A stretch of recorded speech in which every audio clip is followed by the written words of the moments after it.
प्यारे बच्चों, जैसा आप जानते हैं हम आपको जीएस में एंशिएंट हिस्ट्री में आज राजपूत राजवंशों की उत्पत्ति के बारे में बात कर रहे हैं। तो आज हम बात करेंगे चाहमान या चौहान वंश की। चौहान वंश, चाहमान। तो चौहान वंश के संस्थापक कौन थे? वासुदेव थे और राजधानी अहिच्छत्र। तो देखिए एक एक स्टेप को हम किस तरीके से मेमोराइज करेंगे, यानी याद करने की कोशिश करेंगे। आइए इस पे देखते हैं। देखिए चाहमान या चौहान, तो इनको कर लीजिए चाहने मानने वाला। यानी अगर कोई व्यक्ति आपको चाहता है, आपको मानता है, तो क्या हो गया? चाहमान या चौहान, चाहने वाला। तो कोई एक राजा था, कल्पना कीजिए वो राजा जो है जिसको चाहता था उन्हें क्या देता था? वासुदेव लिखा है, तो बांस देता था। बांस जानते हैं ना, बांस की लकड़ी, बांस का पेड़ बहुत कीमती होता है। इससे अच्छे सामान बनाए जाते हैं जो लंबे समय तक यूजफुल होते हैं। तो ये एक प्रकार का बांसों का बहुत बड़ा कारोबार होता है। तो कल्पना कीजिए एक राजा थे, वो जिनको चाहते या मानते थे, तो चाहमान या चौहान, वो उन लोगों को जिनको चाहते थे उन्हें क्या देते थे? बांस देते थे। तो जैसे कल्पना करिएगा बांस देते थे तो तुरंत दिमाग में आ जाएगा वासुदेव। अब लोग उन बांस का क्या करते थे? तो उन बांस का लोग छत बनाते थे। देखिए अहिच्छत्र, तो इसको कर लीजिए अपना छत बनाते थे। वास्तव में बांस का प्रयोग करके लोग झोपड़ी बनाते हैं। आज भी भवनों के निर्माण में बांस की ही बल्लियों से पहले स्ट्रक्चर खड़े किए जाते हैं। तो बांस से क्या बनाते हैं? छत बनाते हैं। तो देखिए चाहने वाला चौहान, संस्थापक कौन थे? वासुदेव, यानी बांस देते थे। उन बांस से लोग क्या बनाते थे? छत बनाते थे। तो अहिच्छत्र यानी राजधानी अहिच्छत्र हुई। अब देखिए फिर क्या है, इसी वंश के यानी चौहान वंश के एक राजा थे अजय राज। इन्होंने ही अजमेर नगर स्थापित किया था। आपको पता है ना, अजमेर शरीफ बहुत मशहूर जगह है। वो अजमेर को किसने बसाया था? अजय राज ने। तो कल्पना कीजिए एक राजा थे अजय, ठीक, जिनको जीता ना जा सके, वो अजय थे। और इन्होंने अपने नाम से अजमेर, तो अज इसमें भी है, अज यहाँ भी है। तो इसको कर लीजिएगा कि अजय नाम के एक राजा थे, अपने नाम से उन्होंने कि अजय मेरा नगर है, यानी अजमेर। तो आप ध्यान रखिएगा अजमेर का जो अज है वो अजय से बना है और अजमेर यानी अजय मेरा राजा। इस तरीके से ये स्थापित कर लिए। ठीक, अब एक राजा और थे इसी वंश के, राजा विग्रह राज चतुर्थ। तो ये प्रतापी राजा थे। इन्होंने क्या किया था? हरिकेल नाटक लिखा था, हरिकेल नाटक, और 2.5 दिन का झोपड़ा। अढ़ाई दिन का झोपड़ा नाम का एक, पहले शुरू में ये स्कूल था, बाद में ये मस्जिद बन गया। मस्जिद ये एग्जामिनेशन में पूछा जाता है, अढ़ाई दिन का झोपड़ा किसने बनवाया। ये क्या है, एक मस्जिद है, लेकिन शुरू में जब राजा ने बनवाया था क्या बनवाया था, स्कूल बनवाया था। तो अब आप कैसे याद कर सकते हैं, देखिए दोनों को एक साथ आप दिमाग में बैठा सकते हैं, हमेशा दिमाग में बैठा रहेगा। कौन थे, राजा विग्रहराज चतुर्थ। विग्रह में देखिए क्या जुड़ा है, ग्रह, ग्रह, यानी एक राजा थे, वो ग्रह, उनके ऊपर ग्रह सवार थे। आप जानते हैं तमाम ग्रह होते हैं, राहु ग्रह आ गया है ना, सूर्य ग्रह हो गया, लोग कहते हैं बृहस्पति ग्रह इनका मजबूत है, ऐसे चर्चा सुनते होंगे। तो एक राजा थे, उनके ऊपर ग्रह था, मान लीजिए कोई ग्रह था, तो उस ग्रह के निवारण के लिए उनको क्या करना था, शुभ कार्य करना था। तो उन्होंने क्या किया, हरिकेल, इसको कर लीजिए हरी छाल का केला, यानी केले का पेड़ लगवाना शुरू किया। केल, किसका पेड़, केला, हरी छाल, हरी केले की एक प्रजाति होती है हरी छाल। तो देखिए केले का पेड़ शुभ कार्यों में लगाया जाता है और केला भी प्रसाद के रूप में बांटा जाता है। तो एक राजा थे, उनका ग्रह नक्षत्र खराब था, तो ग्रह से विग्रह राज हो गया। उन्होंने क्या किया, कल्पना कीजिए, उन्होंने हरे केले की पेड़ लगवाना शुरू किया। तो हरी केल, यानी ये एक नाटक था, इन्होंने लिखा था हरी केल। और दूसरा शुभ कार्य कि हमारे ऊपर ग्रहों का प्रभाव कम हो, इसलिए एक दूसरा शुभ कार्य इन्होंने क्या किया, अपने इतने कर्मचारियों को लगा करके बच्चों के लिए स्कूल खोला और उनका स्कूल 2.5 दिन में स्कूल की झोपड़ी तैयार कर दिया। उस दौर के स्कूल, कल्पना कीजिए आज की तरह सीमेंट मोरंग बालू से तो बिल्डिंग बनती नहीं थी, तो उस दौर में क्या होता था, झोपड़ी बना देते थे, बड़ी बड़ी झोपड़ी, और उसी में सब लोग रहते थे, वहीं पर पढ़ते थे बच्चे। तो कल्पना कीजिए मजदूरों को लगा करके 2.5 दिन में स्कूल का निर्माण करवा दिया।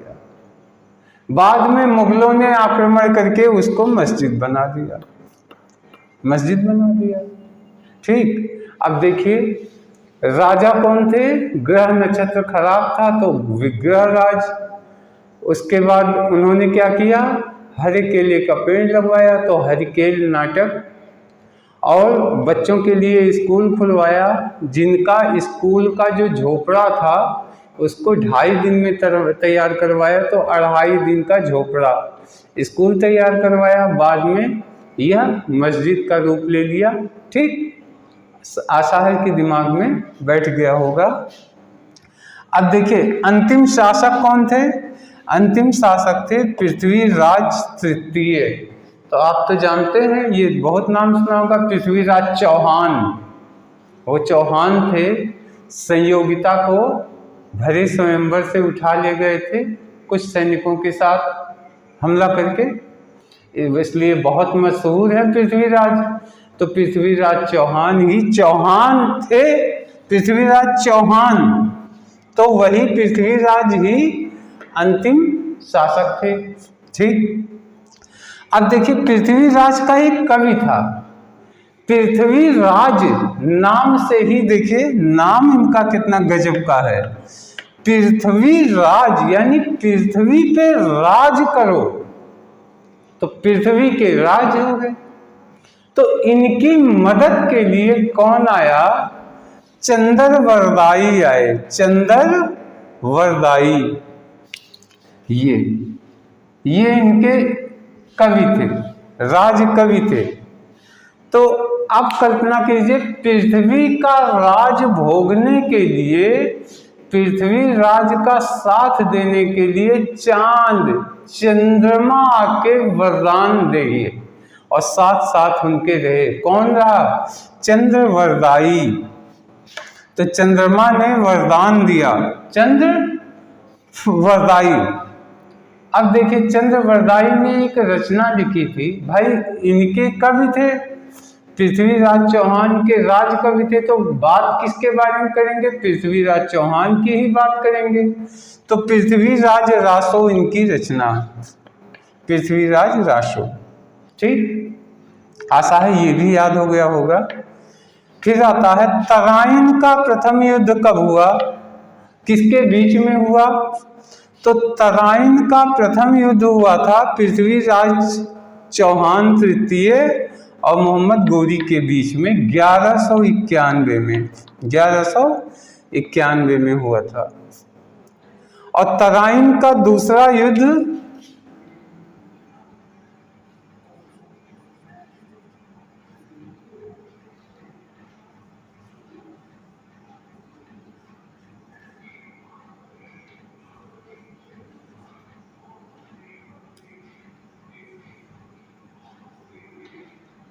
पृथ्वीराज चौहान और मोहम्मद गोरी के बीच में फिर हुआ, जिसमें पृथ्वीराज की हार हुई और गोरी जीत गया। गोरी क्या हुआ? ये जीता था, दोबारा गोरी जीता।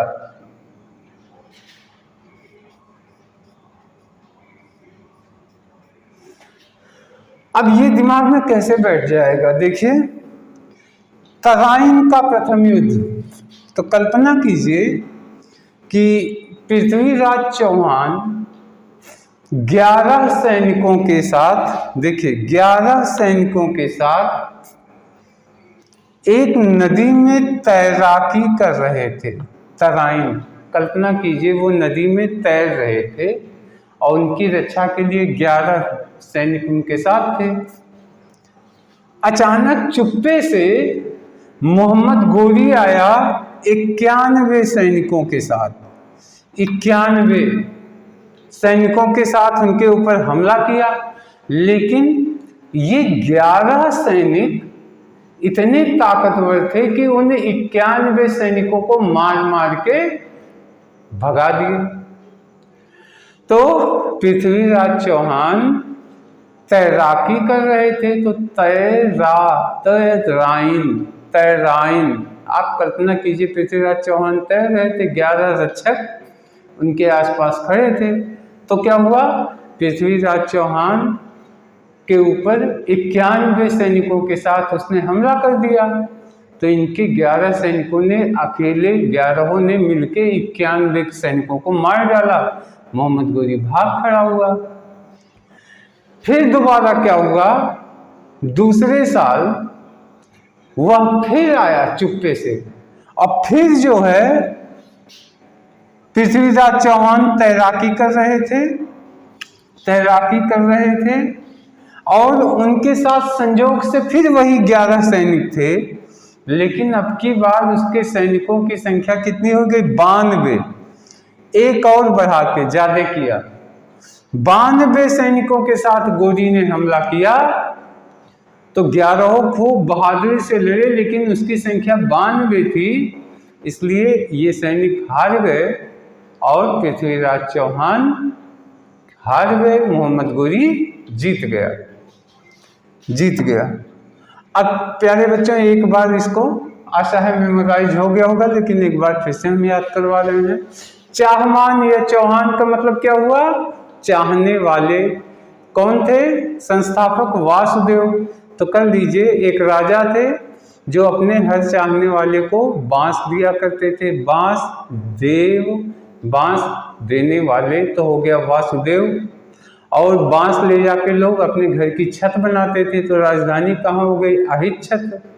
और इसी वंश के एक राजा थे अजय राज, अज उन्होंने एक नगर स्थापित कर दिया, अजमेर। अज अपने नाम के साथ उन्होंने उस शहर का नाम दे दिया अजय राज, तो उन्होंने कहा अजय मेरा है तो अजमेर।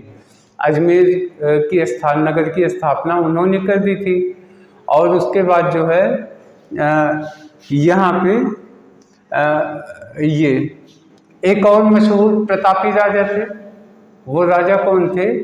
विग्रह राज चतुर्थ, जिनका ग्रह नक्षत्र खराब था। तो ग्रह नक्षत्र, ग्रह से विग्रह राज तुरंत दिमाग में आएगा। इन्होंने क्या किया? हरे केले का पेड़ लगवाया। तो हरी छाल केले का पेड़ लगा तो हरी केल नाटक खेला। अब बच्चों के लिए स्कूल तैयार किया और 2.5 दिन में वो स्कूल तैयार करवा दिया। स्कूल का जो झोपड़ा था, उस दौर में झोपड़ा कहते थे, तो 2.5 दिन का झोपड़ा मशहूर हो गया। शुरू में स्कूल था, बाद में मुगल ने इसको मस्जिद का रूप दे दिया, तो ये बन गया 2.5 दिन का झोपड़ा मस्जिद। किसने निर्मित करवाया था? जिसका ग्रह नक्षत्र खराब था, यानी विग्रह राज। ये हो गया। इसके वंश के अंतिम शासक कौन थे? तो पृथ्वीराज चौहान ही अंतिम शासक थे। और इसके बाद पृथ्वीराज चौहान के जो राज कवि थे चंद्रवरदायी थे। तो कल्पना कीजिए, पृथ्वी राज यानी पृथ्वी पे राज भोगने के लिए आए, तो चांद उनके कवि के रूप में वो भी उनके साथ आ गए। चंद्रवरदायी यानी चांद का वरदान, वो भी साथ में थे।